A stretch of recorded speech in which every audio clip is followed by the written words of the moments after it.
आपको क्या लगता है, क्या आपकी बंद नाक की वजह सिर्फ जुकाम है या इसमें छिपी है कुछ और भयानक बीमारी? अगर नाक से सांस लेना मुश्किल हो रहा है तो हो सकता है आपके नाक की हड्डी बढ़ रही हो। क्या आप या आपके किसी अपने को बार बार नाक बंद रहने की शिकायत रहती है? क्या रात में ठीक से सांस नहीं ले पाते और दवाएं लेने के बाद भी आराम नहीं मिल रहा? तो जरा रुकिए, हो सकता है आपकी नाक में नेजल पॉलिप्स नाम की एक छुपी हुई समस्या हो। एक ऐसी गुप्त ग्रोथ जो बिना आवाज किए आपकी नाक के अंदर फैलती रहती है और एक दिन आपकी सांस लेने की क्षमता ही छीन सकती है, जिससे मिल सकती है आपको भयानक मौत।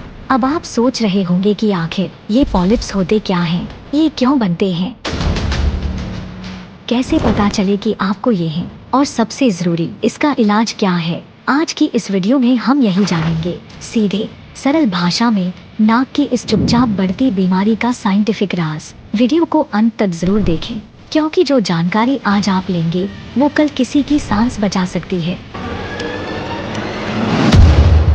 राम राम दोस्तों, नेजल पॉलिप्स हमारे नाक में बनने वाली ऐसी फालतू ग्रोथ्स यानी आउटग्रोथ्स होती हैं, जो कई बार ज्यादा बढ़ जाने पर हमारी नाक की नली यानी नेजल पैसेज को ब्लॉक कर देती हैं, जिससे नाक के जरिए हमें सांस लेने में कठिनाई होती है।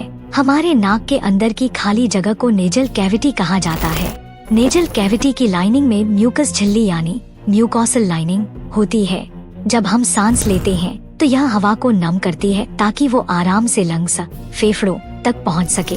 इसके साथ साथ यह म्यूकस धूल और गंदगी के कणों को भी फंसा लेती है। लेकिन कई बार किसी एलर्जी या इन्फेक्शन की वजह से म्यूकस झिल्ली में सूजन आ जाती है, जिसे इन्फ्लेमेशन कहा जाता है।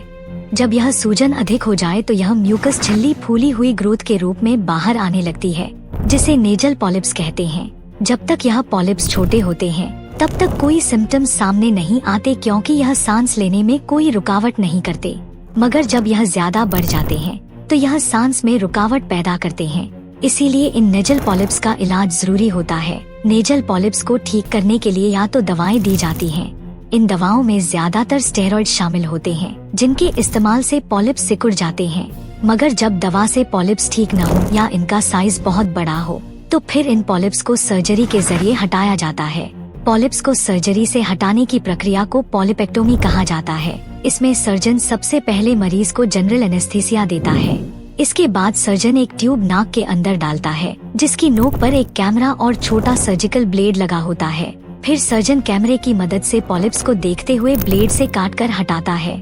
प्रोसेस पूरा होने के बाद मरीज फिर से नाक से आसानी से सांस लेने के काबिल हो जाता है। तो दोस्तों, अगर आपकी या किसी अपने की नाक बार बार बंद रहती है या बिना वजह सांस लेने में दिक्कत होती है तो इसे हल्के में मत लीजिए। जरूरी नहीं हर बार जुकाम ही हो, कभी कभी ये नाक के अंदर पनपती एक चुपचाप बीमारी भी हो सकती है। समय पर जांच कराएं और डॉक्टर से सलाह लें।